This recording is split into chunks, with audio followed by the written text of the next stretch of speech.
A very interesting episode today with amazing anecdotes as diverse as Britney Spears and the tragic terrorist act at the Boston Marathon nearly 10 years ago. My guest today is Eric Noe, who started as a journalist and rose to run the newsroom at ABC News. Eric shifted away from the 24/7 news cycle, and he currently delivers content at scale for topics as diverse as digital security, shopping trends, and cloud computing. What scale? More than 10,000 articles a year, all written by experts with photos and videos. So how do you do it? How do you deliver quality content, whether it's a single article or 10,000? We'll get into that here, along with the anecdotes I teased at the top. And also, Eric will share his number one thing he thinks about when crafting a story.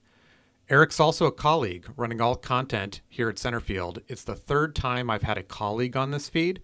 Head back to episode 16 for a deep dive on search engine marketing, or all the way back to episode 3 for search engine optimization if you want the whole trifecta. Thanks. Hi, Eric. How are you? Good to see you. Hey, John. Good to see you. Doing well. Okay, take me back to ABC when you're running a newsroom. Set the stage. What's it like running a newsroom, and is it anything like that HBO show with Jeff Daniels? Um, well, there's two different answers. It's intense, I would say, out of the gates. Is it anything like the Jeff Daniels show? I'll say kind of yes, but mostly no. I did watch that show for the first season pretty religiously. The people were a lot smarter. They had the answers a lot more readily than people do in a regular newsroom. There's a lot of research that goes into what you see on the final product of what you're reading or what you're watching in a real newsroom. Whereas those people seem to be able to pop out of their chairs and have the answers to everything the second it was happening. I found that to be a little unrealistic. And also, if I remember correctly, the premise of that show was that he had decided he was going to buck the system and create a newscast that had nothing to do with audience or revenue or anything like that. And while idealistically, I love that concept, I'm not sure how well that would play in the real world broadcast journalism space. So definitely a lot of things that sort of resonated, but it was a little outside the realm of reality. So what are those things you're juggling then? Because I think in the content world that I live in and that you live in today, we think about traffic and eyeballs and Sure. advertising comes into that. So is that the Sure. same thing that you're juggling as a managing editor, or is it handled by a different department? Yeah, that's a part of it, but it is handled by a different department. When you're in the traditional journalism world, there is sort of that wall between the two, and never the two shall meet. And I think there's a lot of reasons why, in a journalistic environment that makes a lot of sense. I will say it does present challenges as a manager. As you move up out of the ranks of sort of an individual contributor, somebody who's writing, reporting, broadcasting the news, and you're in more of a management role. There certainly are expectations with regard to audience and revenue that impact your performance and the decisions that you make, and to not have control or sometimes even insight into how those things work, can make it difficult sometimes to sort of feel like you're fully in control of what you need to do. And running a newsroom is an intense thing to do. There's a number of challenges. There's the people management part of it where, you're surrounded by a lot of, type A strong personalities. There's not many wallflowers in the journalism industry. So that is just sort of a day-to-day management of the humans that are working on your team. The second level of it is a newsroom is kind of its own living, breathing thing. Things are happening in real time, and your job is to manage it and cover it. And there are quiet days and there are fast days, and you sort of have to be ready for both. Do we have a good plan for a slow news day where there's not much going on? Do we have things that are interesting that we can put out there? And then are we ready to turn on a dime when something breaking happens, and sort of figure out the coverage plan?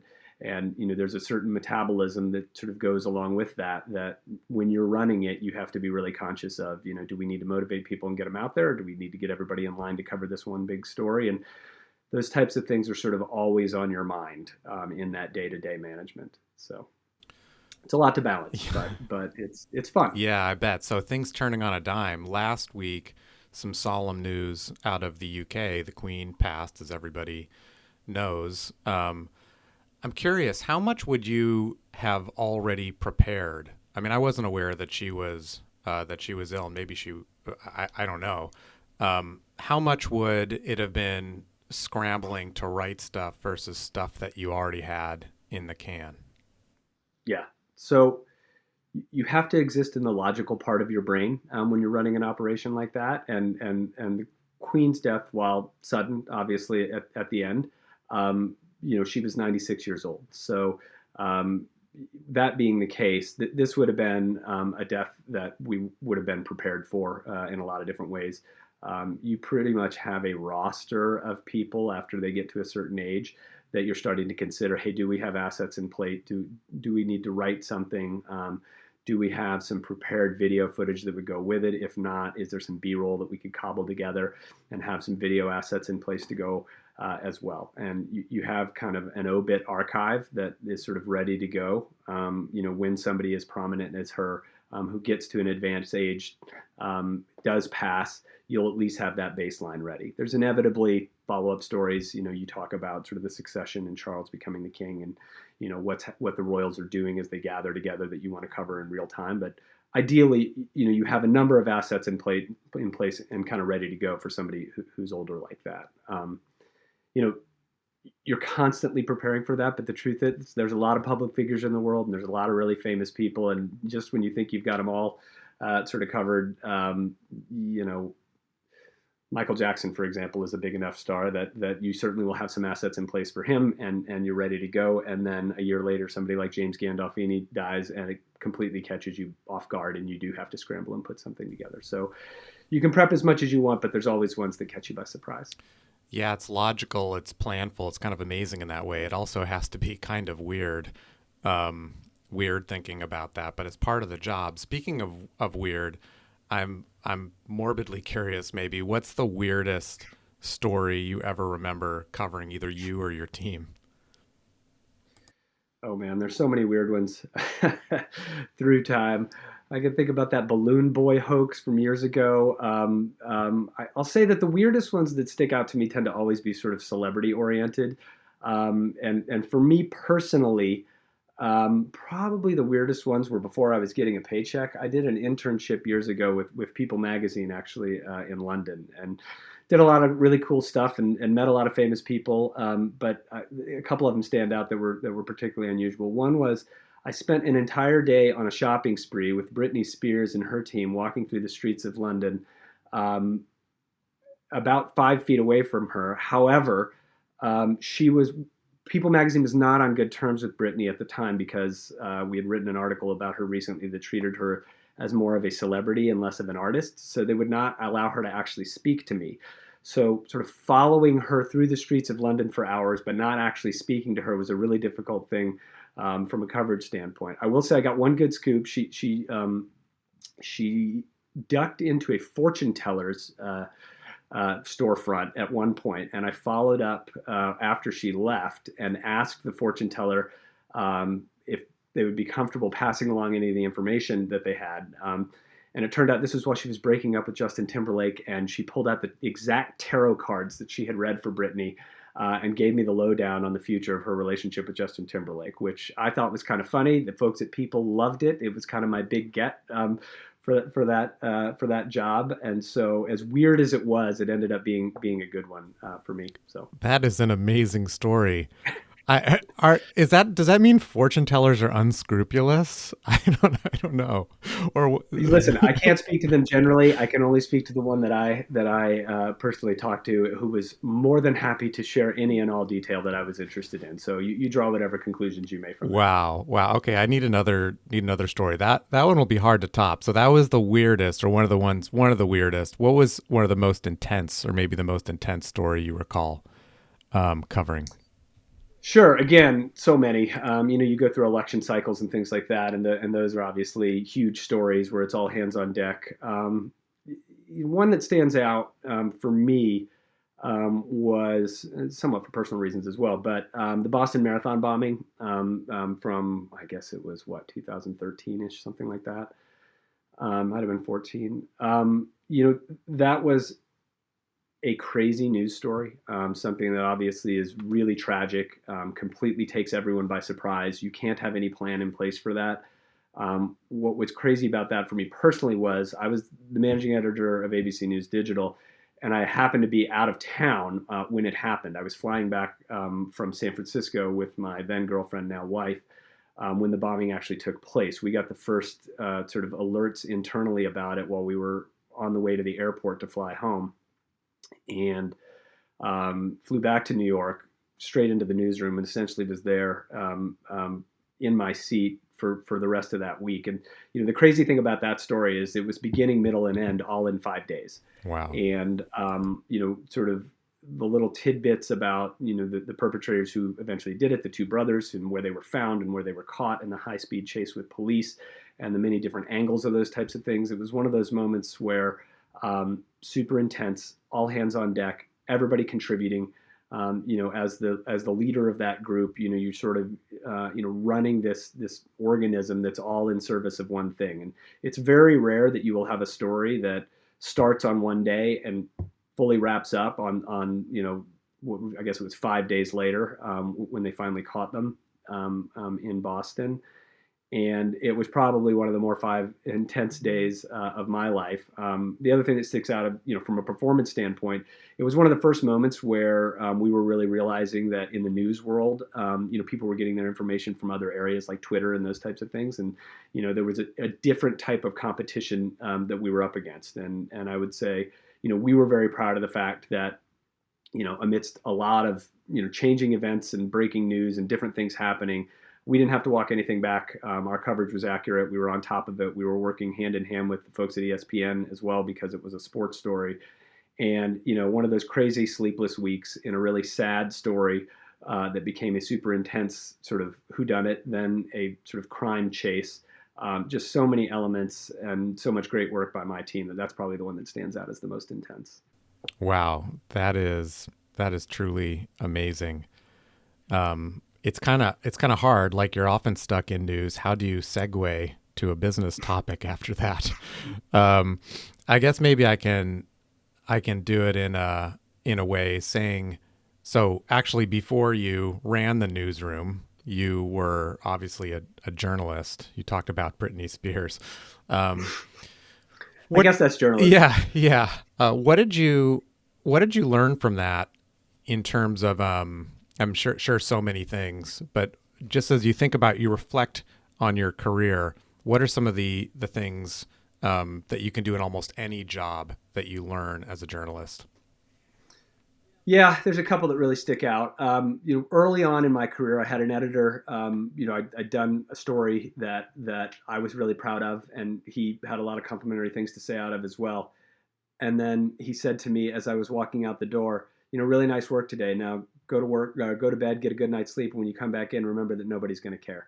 And I kind of looked at him like, huh? And he said, look, you work in an industry that has a very short memory. It's not about what you did yesterday. It's about what you're going to do tomorrow. And I think I've always sort of held that tightly, that you always have to, no matter what finish line you cross or what big project you complete, you always have to sort of swivel your head and look forward and say what's next, and make sure that you're not resting on your laurels, and you're not sort of getting too proud of yourself. And I do think that that's just sort of a general sentiment that served me well.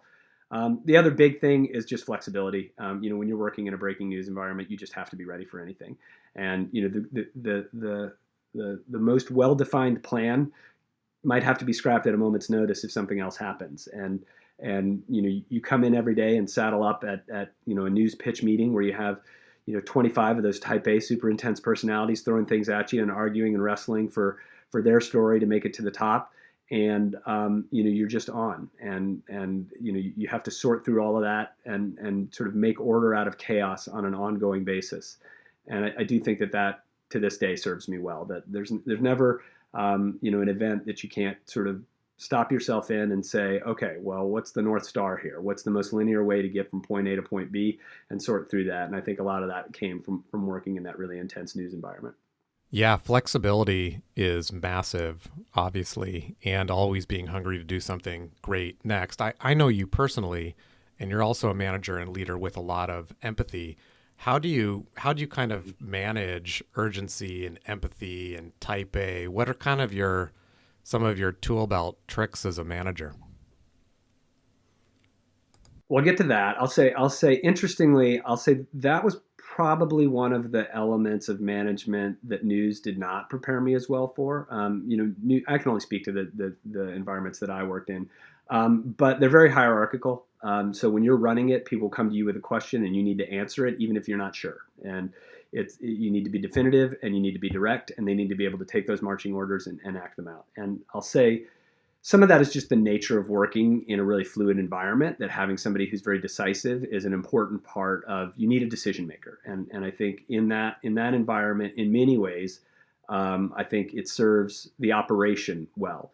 Doesn't always serve the people well, and I think that's something that I learned a little bit later after I stepped out of the news world. That often somebody's asking a question because they're wrestling through it themselves, and the best thing to do is put it back on them. Well, what do you think? Let's talk it through.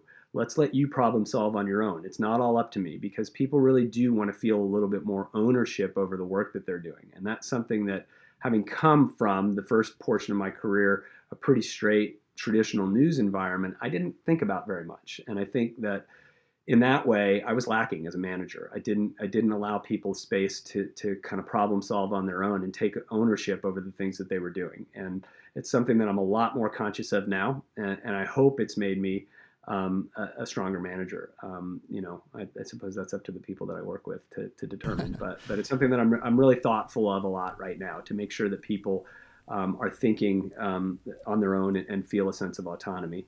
And I'll say the other thing that news, from my experience, is not great at, is sort of helping people to think about their career path and their career trajectory. And it is such a here and now environment. You have to focus on what is happening in the moment. And again, a necessity of the job and of the industry.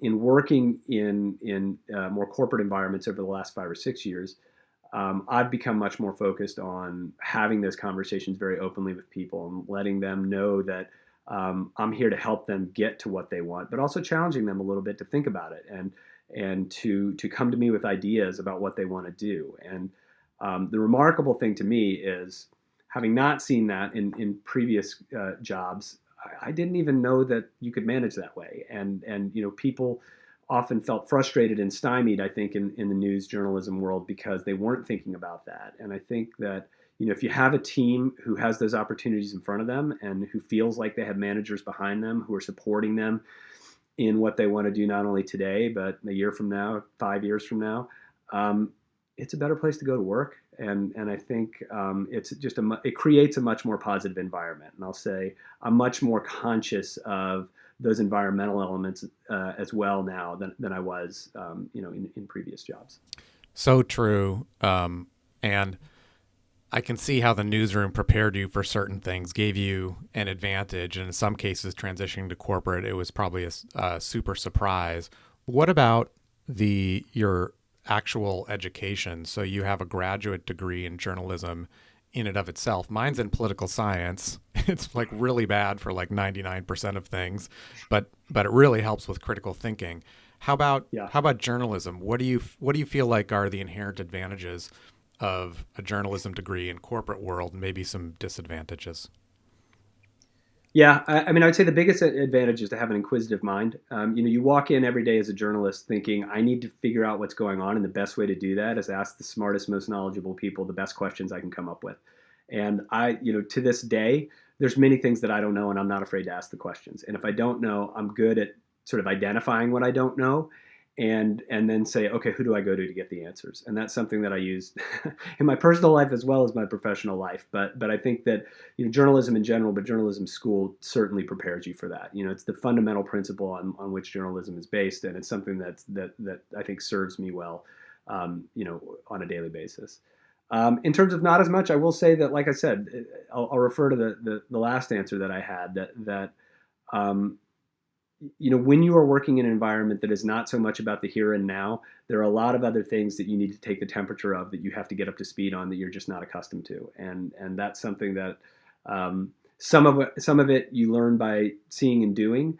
Some of it you learn through mentorship and people who want to pass those things on to you, and some of you that you learn on ongoing education. And I'm always interested in sort of reading online, things about leadership and how to become a better leader. And these are things that were not that I was not spending my time on previously. And I just think the journalism world is a very unique space, and it is not the way the entire world operates. And it took me a little time to get up to speed up on that.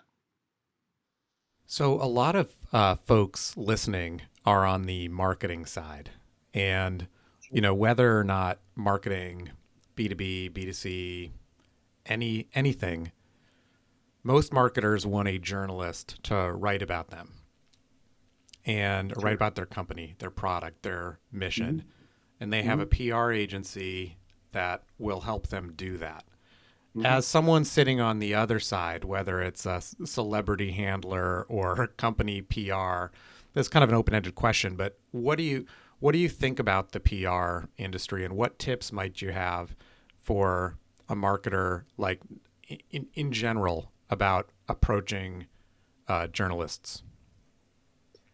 Yeah, I would say go into any pitch with an open mind, and that's really something that I would throw out to both sides. I mean, I've worked side by side with journalists who would never take a PR pitch, right? They think it's beneath them. I would say it is a necessary fuel to getting information out, which is the goal of journalism. You know, where you get into a problem area is where a PR professional has a very specific, or a marketer has a very specific message about a very specific person or a very specific thing that they want to get out, and they are a little bit rigid in not compromising on what that message is or how it gets out.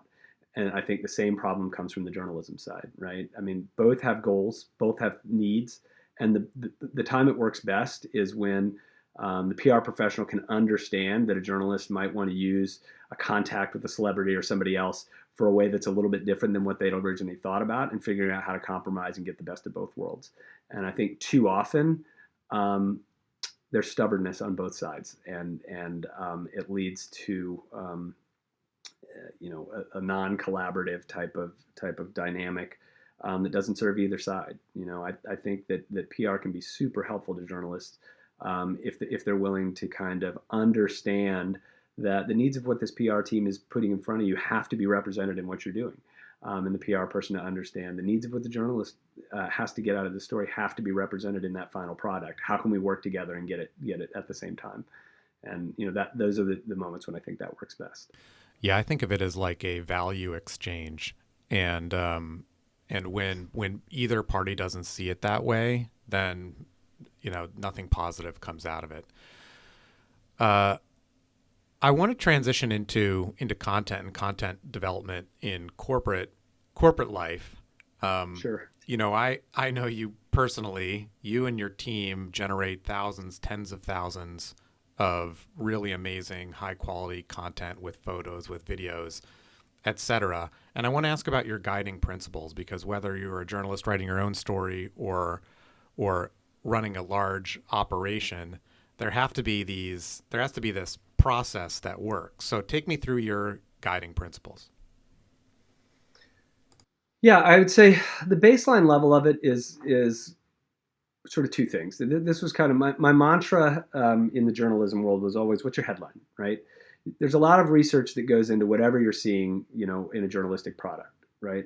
But the best journalists always understand, like, what's the headline of this article? What is the main thing that is the takeaway for the audience, and why is it important, right? And then it's, okay, what's the best way to tell that story? What's the best way to grab the audience, but also to tell them why it's interesting and important, right? Because that may not always be obvious. And I'll say that having moved now into more of sort of the corporate marketing space, it's a different proposition in terms of some of the content that we're creating. But I think that mantra still fits. What's your headline, and what's the best way to tell this story? The extra wrinkle is, when working in specific targeted spaces, it's really important to get your head into the mind of the audience member. What do they want? What are they looking for out of this article? And how can we, and that's kind of similar to the what's your headline. The headline should be, I anticipate that the audience member is looking for something specific, and I'm going to deliver it to them right out of the gates. And then I'm going to say, what's the best, most comprehensive way to tell this story? Should there be an explainer video that goes on along with it? Great. Maybe not. Maybe it's a great graphic with a diagram or something like that. Who's the audience member? How are you best able to tell that story? As long as we're doing that on a consistent basis, then I think we're performing our jobs well, and that's in service to the audience. And it's always getting out of your own head and getting into the head of the audience, I think, that gets you there. And the headline, that's a really amazing answer. I always, when I came up doing product management, it's always what are we solving for? And what's your headline seems very similar to that. Yeah. Take me through the different functions in your team. I know there are writers, there are editors. Sort of what are the different phases from soup to nuts? Sure. So, despite the fact that we're creating content that's of a little bit different nature, I mean, the way the team is organized is really similar to the way a journalistic structure should work. We have writers who are subject matter experts, meaning that they really know the content and they really know the industries that they're covering. So whether it be in B2B or the senior space or security, we have people who have known and covered those industries and those products for a really long period of time. And as such, we trust them to have a level of expertise to know what's most important, what's the most important thing to write about in these articles, who are the best people to talk to, and they really drive the content operation. The next group is the editors. Now, the editors are working with them on story ideation. How should you craft this story? Kind of helping them identify, hey, what's your headline here? What's the most important thing that we're trying to communicate to people? And then going back and forth with them after they, sort of write a first draft or present a first video. Here's what I like. Here's what I don't like. Let's iron it out. The next group is we have a copy desk that sort of looks at all of the copy that comes through, make sure that it's clean, well written, that it's structured in the right way, that the storytelling is complete, and that we're doing it in a way that nobody's going to notice an error. You can have the best information in the world. If you have shoddy copy that doesn't look right, then it's going to look sophomoric and people aren't going to trust you, and that's a super important role. It's similar on the video side. We have a video production team who we meet with, who will vet scripts through them. They'll talk about sort of what visuals will go well with that. And then we do a similar process. Submit it to them.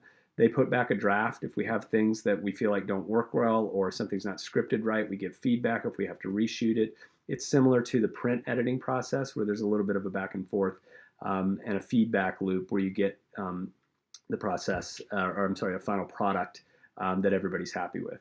And then you have me, who sort of stands up in front and waves my arm like a conductor and basically just tells everybody how appreciative I am of them for the great work that they're doing. And look, I have to put a lot of trust in those content experts, the people who really know it, because it would be really difficult to be as fluent as they are on every single one of the topics that we cover. And so, I'm enormously dependent upon their professionalism. And, I'm happy to say that with our group, we've got a great group who really knows their stuff, who wants to put out work that they're really proud of. So, I give my 2 cents here and there, but more often than not, I'm following their lead and sort of watching what they do. So. Well, Eric, it's amazing to see you and your team in action. Thanks so much for being here on the pod. Sure. Thanks for having me, John.